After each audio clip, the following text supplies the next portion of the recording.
Hello, class. This is Dr. Delmar. I wanted to make sure that I reviewed with you where the lecture materials are for this week. And part of the lecture is me going over some information that you'll be able to use in your lecture assignment for the week, which you'll basically complete just for attendance purposes and to signify that you've watched this video. We're about to close out the class, so congratulations. This will be one of your final assignments. I appreciate all of your patience, flexibility, hard work, and really perseverance to get through these 4 weeks and turn in all of your work. So what you're looking at on the screen is Unit 4, so I'll just close that so you can just make sure you see it. We open it there.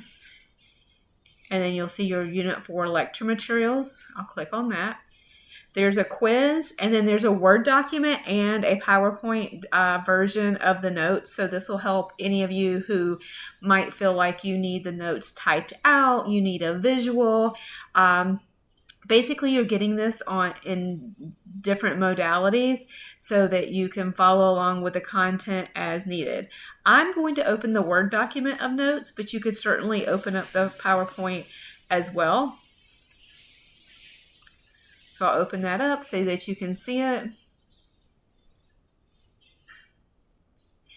And the topic for this week dealt with some things that I hope you could see how you could use this information in your personal life. The goal is that, yes, this is schoolwork, and obviously you're getting credit for participating in the work, and it helps you on your pathway to your career, right? Because you're getting college credit. But we also want to make sure that we're giving you some information, skills, and knowledge that will transfer to the quote-unquote real world. And so one of the topics this week was insurance and property taxes. So why does this matter? Well, it's right here. There's 4 bullet points for you, but let's talk about them a little bit.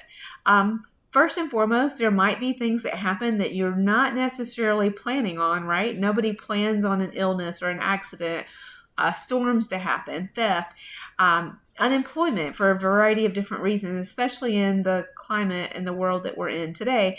There's a lot of different issues that can come up that you may not have planned on. And then you may have some little more unknown type of incidences, such as if you're having to transfer insurance. Say you purchased a home or sold a home. Maybe you purchased a home and you're dealing with property taxes. So essentially what we're going to do is walk through some of the key terms.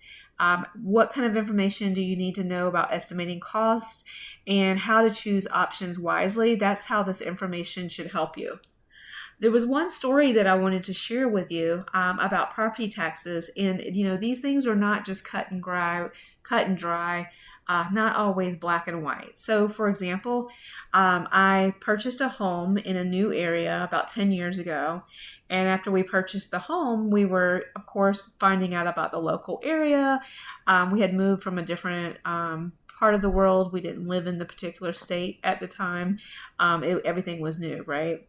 And so we were getting used to all the people, things, etc. And one of the interesting pieces of information that we found was our property taxes were super high compared to most of the people who lived on our street and really in our entire neighborhood. And here's why. And also why we wouldn't have known this. So essentially, anyone in this town who had purchased a home or had bought their home from I believe it was like 83 or after, they had property taxes that were essentially at a much lower rate than anyone who bought a home after that date. So say it was, I think, 1983, 1984.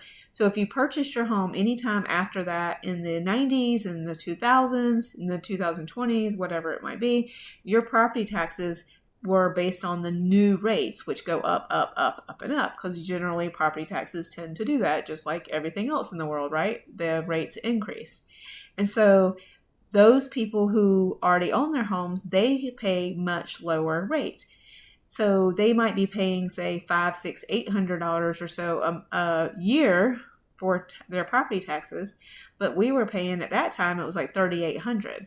Long story short, a few years later, we had a house, we were paying almost $6,000 a year for property taxes, same city, But you still, again, you have people in the neighborhood only paying, say, $700 or $800 a year for taxes. And so our yearly rate was absorbently higher than the people who had their homes before the early 1980s. The problem with that is you would think, oh, well, why won't people just vote or change it? Well, the issue is that if the people who live in a city are the ones who vote on the laws, they're not going to vote for themselves to pay higher taxes. And if the taxes are higher, that makes your mortgage payments higher. So obviously less people are going to buy homes. And so you have those few people who are new to the area who would vote for the property taxes to be more evenly distributed, but the majority of the voting population is going to be those people who aren't going to vote for themselves to have a property tax increase. And so it's very hard to change that balance because you just don't get enough new people coming in to change that vote. And so that's a very complex yet practical impact on us as a family, on how that impacted us with property taxes, and something we really wouldn't have known at that time without doing the research. And so that obviously mattered for us, and that could be something that you might not know about. So this goes beyond just the academic terms and the vocabulary. It's about knowing these real world scenarios and what might happen if you aren't informed. And then it also is a good connection point to voting and how local elections tend to have a bigger impact on your life than maybe, say, larger elections. So just a few other things, and I'm not going to read all of this to you, but your core math insurance, so things that you need to kind of understand that where calculations are going to impact you. When you're looking at insurance costs, always look at not just what you're paying monthly, but do the math, right? Because sometimes companies aren't going to show you the math because they want to almost, in a sense, not necessarily trick you, but there's a little bit of marketing there. If I give you a lower monthly rate and I don't really show you what you're paying annually, then it might seem like you're saving money. But you really want to do the math monthly, annually, etc., to see how those costs end up, if it really seems like a favorable deal or not. And make sure when you're comparing insurances that you're comparing apples to apples, right? So make sure that the totals add up. Look at things basically backwards and forwards, side to side, and ensure that you're really doing a comprehensive look and don't just trust any company, especially if you're dealing with insurance. And then you want to look at hidden costs, things that you might not think of, because you might think, oh, I'm having this insurance and this is how much it costs me per month. But if something does happen, whether it's homeowner's insurance or car insurance, you want to make sure that you look at your deductible, because if your deductible is so high, so for example, I know my mom owns a home, and she found out her deductible when a tree fell on the house was like, I don't know, $5,000 or $10,000. She could have been paying a little bit more per month and probably had a much lower deductible, but she really didn't think about that because obviously she didn't expect a tree to fall on her house. So these are the different types of things that you need to, in a practical term, be aware of. And then, is there a limit? Is there a maximum they're going to pay? And that's the kind of things you're really going to look at. That's what that last bullet means. You're going to look at the trade-off, right? When you're purchasing insurance, a higher deductible versus lower premium. And that can stand for, again, multiple types of insurance. Life insurance basics, one of the things, and again, I'm not going to read to you, that you definitely want to take advantage of is if there's life insurance through your employment, or through a school or something of that nature, or your bank.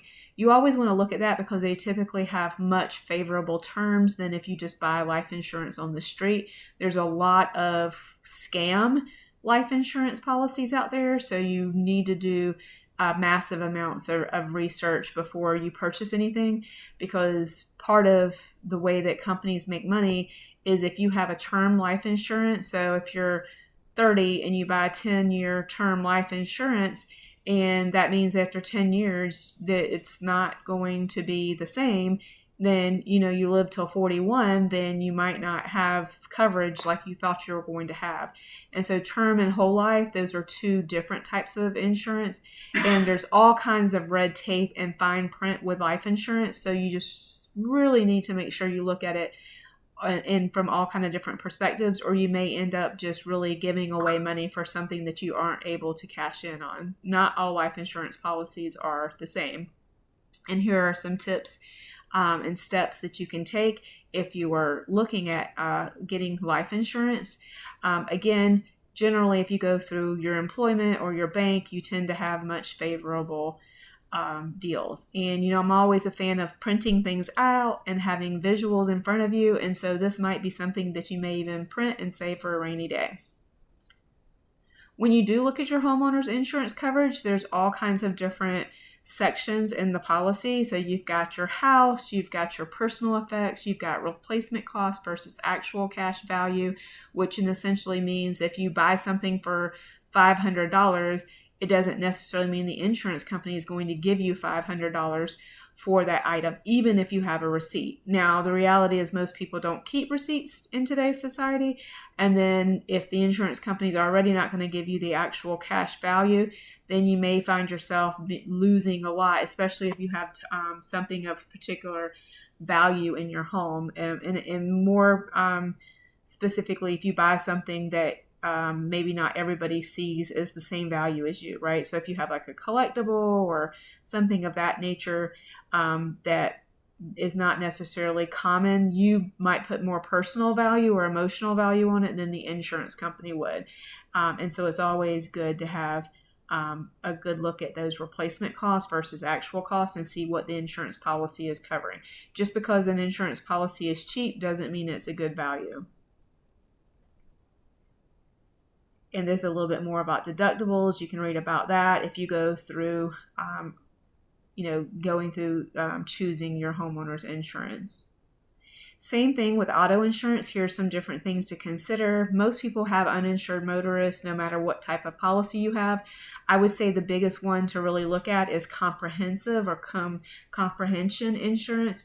Comprehensive insurance is essentially if something happens, like a tree falls on your car, which my daughter had a tree fall on her car. Thankfully, we had comprehensive insurance because it wasn't like she got in a crash. She was just at her apartment complex, and her apartment complex, in their lease, it says that acts of God is not covered. So even though the tree probably should have been trimmed, or, maybe if it was a rotten tree, whatever, they should have done something about it. But they said it was an act of God. The tree fell. They're bad. They don't cover anything. And so we had to cover it. And so her deductible was an issue, right? We had to make sure we had an affordable deductible, which was $500. But also having that comprehensive insurance was important, especially because her car was paid off. And so it wasn't like she had full coverage with a car note. We just happened to keep full coverage with comprehensive insurance because we never wanted to get into a situation where we were underinsured. And so you definitely want to make sure you're not underinsured. And there's some tips for you to follow when you're looking at getting auto insurance. Property taxes, I'm not going to really go back over that again, but that mill rate is what I was telling you about before, about how much, you would pay for property taxes.